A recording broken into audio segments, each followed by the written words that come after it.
I'm Todd DeMel, and I'm the art director for Lord of the Rings Online. Behind me is the Turbine Creative Studio, where the Turbine artists work together to create the art assets for all Turbine's franchises. Over the past year, we've been working together to create the assets for Dunland.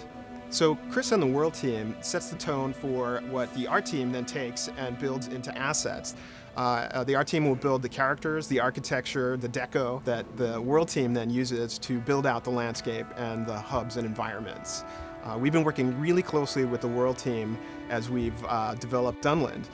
And Chris is an expert in Tolkien and Tolkien geography and culture. Hi, I'm Chris. I'm a senior world builder on Lord of the Rings Online, and I'm working on Dunland right now. We decided to do Dunland because it gives us an opportunity to go behind enemy lines. When Saruman decides to attack Rohan, a lot of his allies come from Dunland, so by developing Dunland it gives us a chance to see where these hillmen come from and what drives them to hate the Rohirrim so much.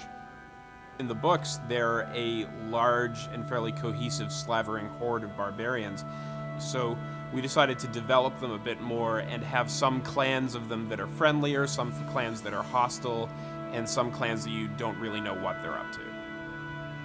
The Dunlanding NPC set is one of the largest sets of NPCs that we've built for Lord of the Rings Online. It's got 6 different tribes, and each one of those tribes is made up of 4 unique models, and each one of those models has a bunch of smaller variations, hair and hair color and clothing color. So when you walk through a Dunlanding camp, you're going to see a lot of very unique looking individual NPCs. This is a part of the world that gets mentioned a lot in the books, but we never really get to see it up close.